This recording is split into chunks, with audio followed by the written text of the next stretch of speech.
So who is the devil, also known as Satan? First, let's start with some word studies. Words are important, especially when they have different meanings in different contexts. The Hebrew word for Satan is Satan, and translated in Greek as diabolos. The word can mean any human or angelic accuser or a slanderer against God or his people in the Bible. But then you have the word with the article as a proper noun, and this appears in intertestamental Jewish texts. In other words, Jewish writings between the Old and the New Testament, and Christian writers. And the word denotes the great adversary of God in righteousness, aka the devil. It is so used in the Septuagint as a translation for the Hebrew. And then you have the famous stories there in Job chapters 1 and 2 and in First Chronicles 21, and appears often with this meaning in the New Testament. And you have the classic story there in Matthew 4 where Jesus is in the desert and this figure called Diabolos comes up to Jesus and starts to converse with Jesus and tempt him throughout his journey there in the desert.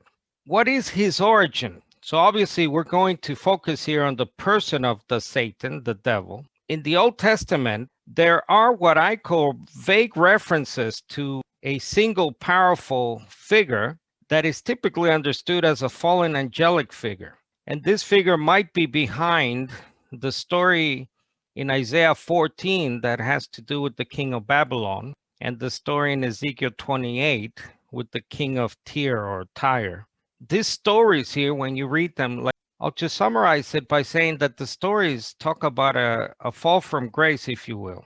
And Paul might be attributing the fall of Satan, of this figure, to a deluded vanity. And you can read that in 1 Timothy 3:6, where he warns not to fall as the devil or the Satan fell due to this deluded vanity of his. Now, in the New Testament, so we have the clearest and earliest reference, and it comes from Revelation 20, verse 2. So this is a very important verse, Revelation 20, verse 2. An angel seizes the dragon, that ancient serpent, who is the devil or Satan, and bound him for 1,000 years. And here you have Wisdom of Solomon, which is one of those intertestamental texts or sources between the Old and the New.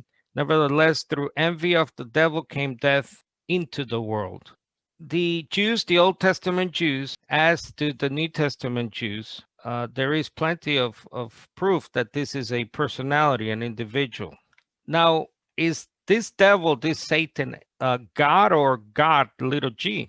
So if we look at the descriptions and the role given to this devil person, it's one of clear subordinations. All the kingdoms of this world have been given to me, says the devil to Jesus in Luke 4:6. So obviously, he doesn't have a inherent rulership of creation. So he's not some capital G God figure, but a little g figure, God figure, if you will. And I don't think the claim in Luke 4 is altogether false, as some people think. Jesus, after all, does call him the father of lies and so on. But I don't think he's being untruthful here in Luke 4, because we know that Adam relinquished his authority, his rulership as God's caretaker, remember in Genesis 2 and 3.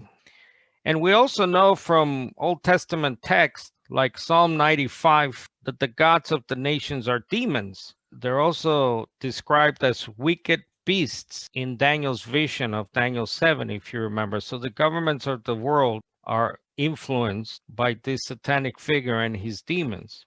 He's also allowed to deceive the nations, and that's also Revelation 20. He doesn't have any, by nature, power over the nations.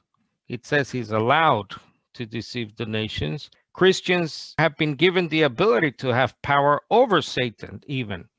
So you can look at Acts 26, 1 John 2 and 5, James 4:7, and then you have this in Ephesians 6. Paul says, put on the whole armor of God that you may be able to stand against the schemes of the devil. So he's obviously not an all-powerful figure. Even Christians can stand against him with God's spirit, God's power. Now we have the devil's playground. The sinful, fallen world is a product of both humans and the devil. So we have 1 John 2:16, for everything that belongs to the world, the lust of the flesh, of the eyes, pride in one's lifestyle, is not from the Father, that is God, but is from the world. Now we know from Luke 4, as I just said, that Satan has been given rulership or authority over the whole world. As a result, Paul in 2 Corinthians 4:4 calls the devil, the Satan, the God of this age. Note, not capital G God, right?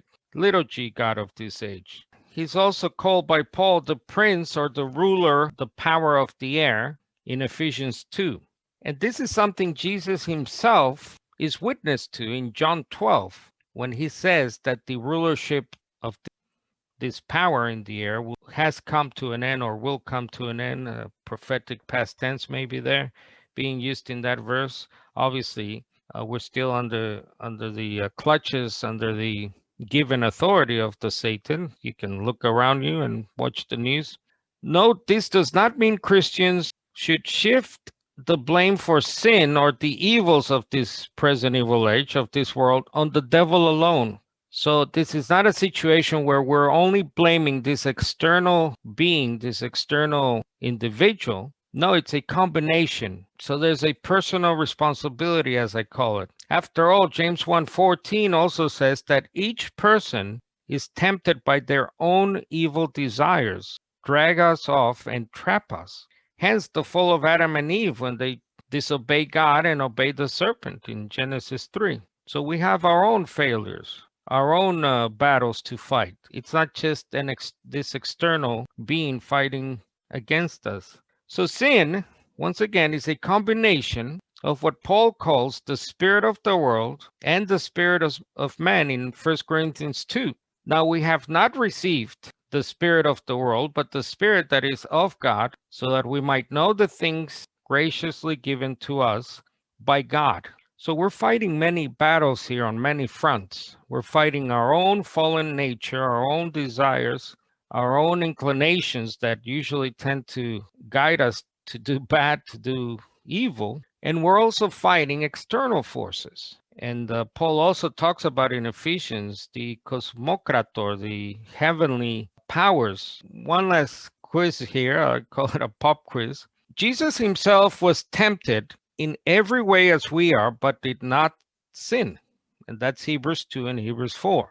And we know that God himself tempts no one, says James 1:13. So if the devil is not a person, is not a real individual out there, how do you explain the temptations, plural, not just the temptation in the desert, but how then do we explain the temptations of Jesus throughout his life?